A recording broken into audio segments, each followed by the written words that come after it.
Hello, my name is Lorena Rothberg, and I will be talking about how culture can impact international business.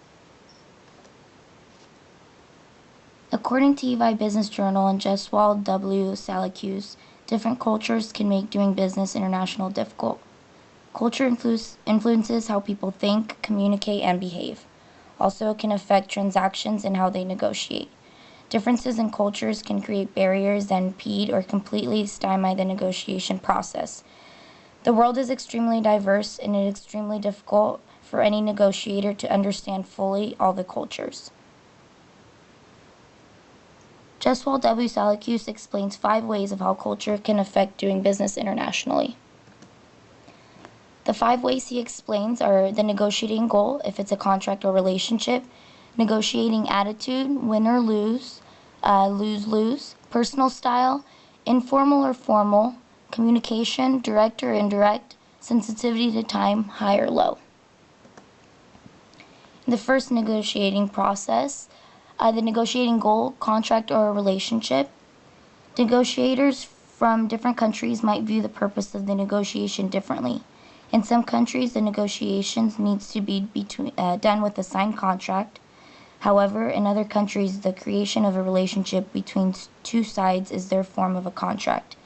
It is extremely important that negotiators determine how the counterparts view the purpose of the negotiation. By determining contract or relationship, it will be easier for the negotiator to do business internationally. The second way that I can impact international business is negotiating attitude, whether it's a win-win or win-lose.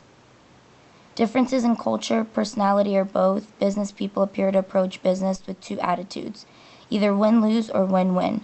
Win negotiations deal with collaboration and problem-solving process. This is a process that both parties gain. Win-lose negotiations view as confrontational. This is when one party gains and the other party does not. It is very important to know how the other party believes the negotiation needs to be done by win-lose or win-win. The third way that culture can impact business internationally is personal style, formal or informal. Personal style concerns the way negotiators talk to others, use titles, dress, speak, and also interacts with others. Culture strongly influences the personal styles of negotiators. A negotiator with a formal style insists on addressing counterparts by their titles, avoids personal anecdotes, and refrains from questions touching on the private or family life of members of the other negotiating team. A negotiator with an informal style tries to the discussion with a first-name basis, quickly seeks to develop a personal, friendly relationship with the other team, and may take off his jacket and roll up his sleeves when dealing-making begins. Negotiators in foreign countries must respect appropriate formalities in order to do business internationally successful. The fourth way is communication, whether it's direct or indirect. Cultures communicate differently. Some cultures emphasize direct and simple methods of communication. However, other cultures emphasize indirect and complex methods. The latter may use figurative forms of speech, facial expressions, gestures, and other kinds of body language. In direct communication, you expect to receive a clear and definite response to the proposals and questions. In indirect communication, reaction to your proposals may be gained by interpreting vague comments, gestures, and other signs. Differences in communication can result in friction. Therefore, before doing business internationally, is it extremely important to research if that country communicates informally or formally. The last way that culture can influence international business is sensitivity to time, whether it's high or low. Different cultures treat time differently. Germans are always punctual, Latinos are always late, Japanese negotiate slowly, and Americans are quick to make a deal. It is extremely important to know how the country you're doing business in perceives time. An example is a Latino doing business in Germany. Latinos are always late and Germans are not. Therefore, the Latino would need to do research and realize that in Germany it is very rude to be late.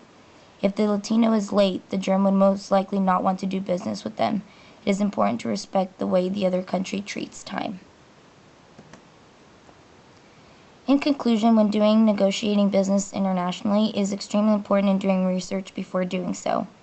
Cultures are very different around the world, and it is necessary to respect the other culture when in that country. By a negotiator not doing their research and acting in their culture, they could potentially not get the business in the other country. Research if they use contracts or relationships, if they use the win-win or win-lose approach, if their personal style is informal or formal, if they communicate directly or indirectly, and lastly, if they are sensitive to time or not. There are many other aspects of culture that is important to look as well, but these are very 5 important details to look at when negotiating business globally. And this is the reference that was used for creating this.